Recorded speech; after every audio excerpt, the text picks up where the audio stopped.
Negotiation is a process of interaction between two or more people in which someone influences or intends to influence the other's decision to get what he requires or to achieve a result.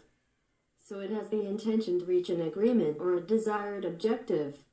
Let's consider that negotiating is not only focused on the negotiator, but on the dealers, who also have the possibility, capacity, and competence to influence us during the process towards decision making.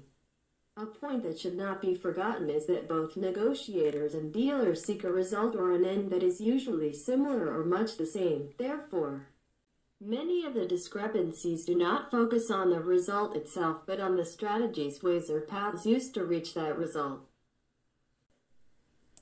Negotiation is considered an art that combines a scientific part, which uses principles, and a methodical part that involves phases.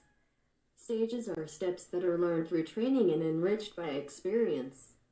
There is no good negotiator who lacks of common sense or consideration for others. Every process of interaction involves listening, dealing with and recognizing arguments or ideas exposed by the interlocutor with validity, coherence, and sense of utility. The negotiation presented here has an effective ethic that seeks to achieve a result with common benefits: win-win, give, share, enrich, build.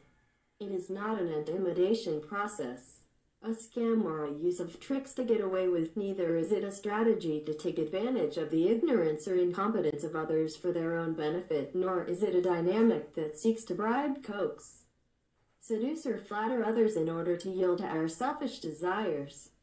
Effective negotiation is a combination of self-knowledge, identification, and recognition of others.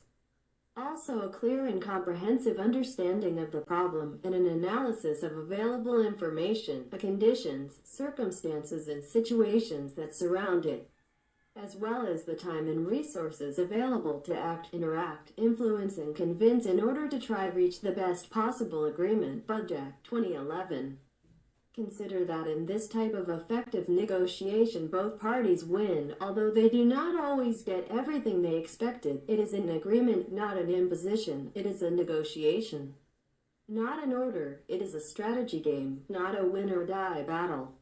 Based on this data, let us check the two basic styles of negotiation that have come about over time.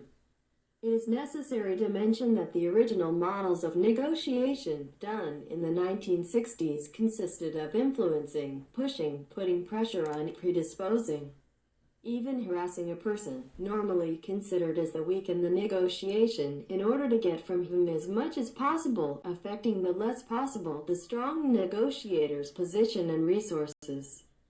As individual, social, and collective knowledge evolves, this type of negotiation matures and becomes the process of interaction we are explaining in this chapter. Types of negotiation. There are several types of negotiation per several criteria, according to the stakeholders' degree of participation, direct and indirect, according to the motive that triggers the negotiation, free and forced, according to the way in which the negotiation takes place, immediate and progressive, according to the person with whom the stakeholder interacts, single occasion and continue or repeated occasions.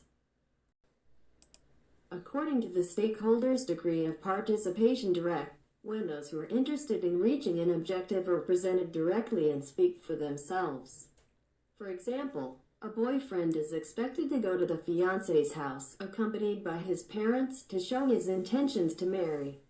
This type of participation, although is not a rule, is presented in cases where the negotiator will get some benefit or when circumstances prevent him from being represented by a third party. Indirect, although it seems absurd, many negotiators, when they believe that they do not have the competencies or the capacities to interact and to get an agreement, also in the cases of the marriage proposal, look for and contract a representative or interlocutor with abilities to fulfill his function. Considering the same criteria of the previous paragraph, people usually look for a representative when the problem implies exposure to risk on the part of the negotiator, ridicule, fear of absurdity, ignorance, or lack of intention. Although always disguised under the argument, "I do not have time."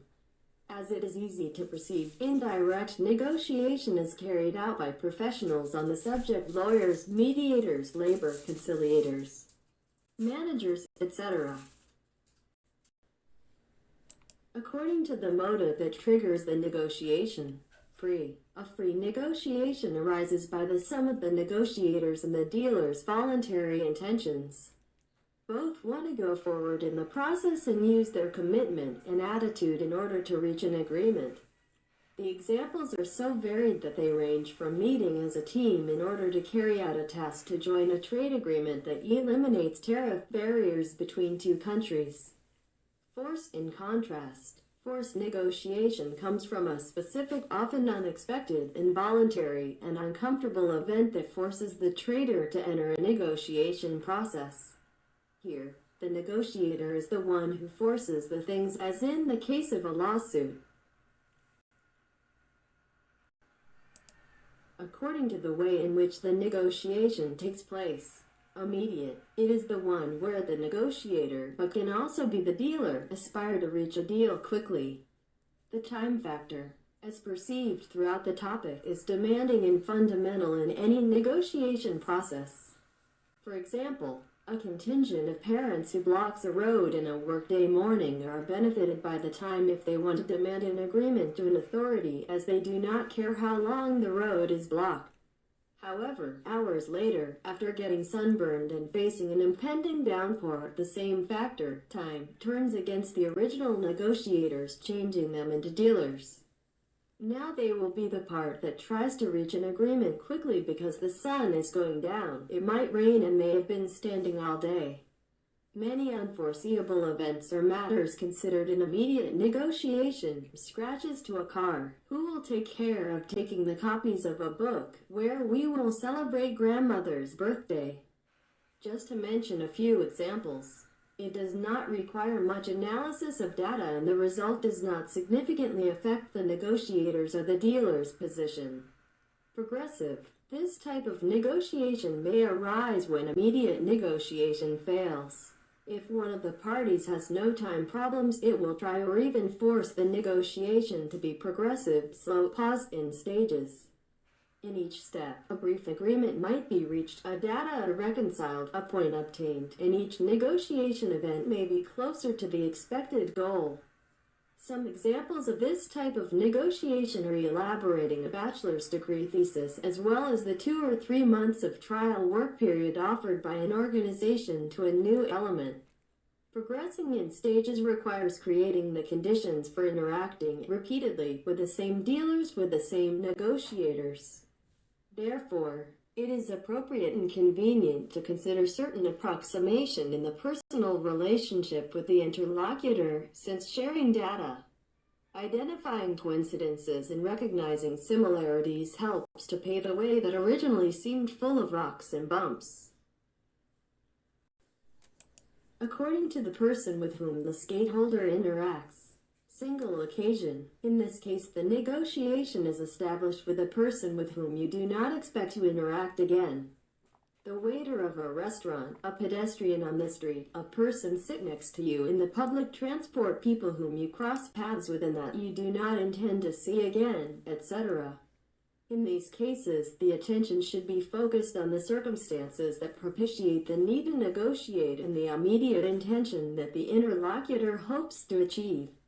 As we expect, this type of negotiation seeks to reach a fast and satisfactory agreement for both parties, although it should not be dismissed that many negotiators will give up, grant or waive benefits that require a longer-term negotiation if this involves investing more time in it.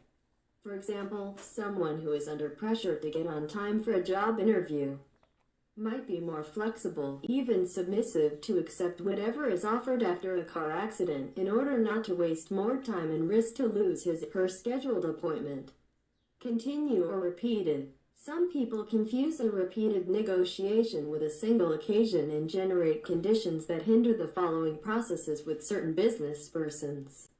For example, if the relative of a patient arrives at the healthcare module and demands speed, privileges, or special treatments for his patient, Overlooking that this may not be the only occasion in which he requires that health service, then the result may be that the area manager react, identify, record, and keep in memory the family member who had an unpleasant deal, and when the opportunity presents itself, because the patient will return sooner or later, he will do nothing wrong, strange or out of the ordinary, but there will not be diligence, warmth, neither good treatment for him. Considering the previous example, a repeated negotiation requires taking into account more factors: personality, styles, manners, ways, and customs. Things that help us to take care of the result without losing our composure, and to take actions and make expressions that facilitate future negotiations. From the police at the school entrance to the director's secretary, each person builds a bridge with a negotiator. The intention is to ensure that the materials are solid, firm, and resist the passage of time positively. Focusing on the differences, building up stone, eternal, inaccessible bridges will not help us in the future.